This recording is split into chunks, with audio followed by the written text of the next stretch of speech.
Are you a parent who's wondering, why does my kid seem to perform just fine at home when it's time for reading, but when it's time for assessments, they just always test below reading level? Or maybe you're the teacher who's trying to help a parent understand what's the discrepancy between what they're observing and what the assessments are saying. Well, you might want to stick around for this one. My name is Avia Kelly, and thank you for joining me again today on my YouTube channel, Literacy in Elementary Schools, Improving How Students Read, Write, and Communicate. So last week we spoke a little bit about why it might be a bad idea to assign a number or a letter to your students' reading level and only expect them to read at the level that they're at. And this is going to talk a little bit about why some of the assessments might vary and give different information than what you're expecting. So the question I'm going to try to answer today is, what factors interfere with the accuracy of assessments for students' reading levels? And a couple things came to mind instantly. For example, if a kid is doing a test, or a student in this case, because I'm talking to teachers now, if a student is doing an assessment, they are very likely nervous and worried and trying their best just to get everything right. And sometimes that might make them read slower, that might make them make more mistakes, and you name it.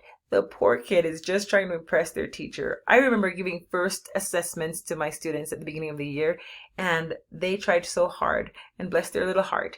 Well, sometimes the content was so unfamiliar to my students that they just stumbled and struggled through it because they didn't know that genre, or they didn't understand what they were reading about.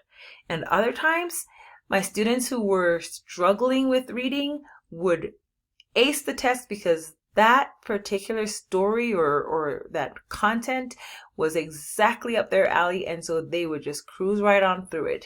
So you want to just bear in mind that the content and the genre might be something that really plays into how they test. Now, a good assessment will always have multiple passages on very different topics, so at least you can average them out. But still, you could have all three passages just being completely over their heads or just new to a student. Okay? Another thing to take into consideration is that there is no reading assessment that is foolproof and will give a perfect reading level or identify a student all around as a type of reader. So be very careful with that. For example, some reading assessments are given by psychologists. And if this is a new person to the students, then that's also going to raise their anxiety. Some are given to a group of students, and I don't know how I feel about those. We'll talk about that another time. But even when you are the person or the teacher that's administering that assessment one-on-one, you have to recognize that different assessments will measure different things. Some look at words and they focus very highly on students' ability to decode unfamiliar words. Others will look at comprehension. Are they able to use inferencing to guess what's happening that is not explicitly stated? Or maybe they're looking at, can they find the right word to complete this passage based on the context that we're given?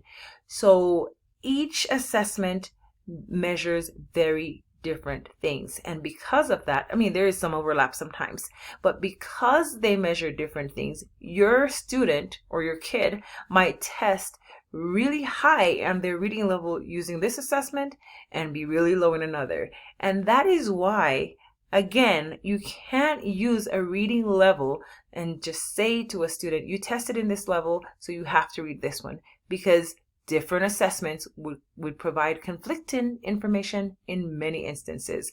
So pay attention to those assessments. Look at what can interfere with the children's reading levels and how they score, and just be very open-minded with how you use the data that you collect.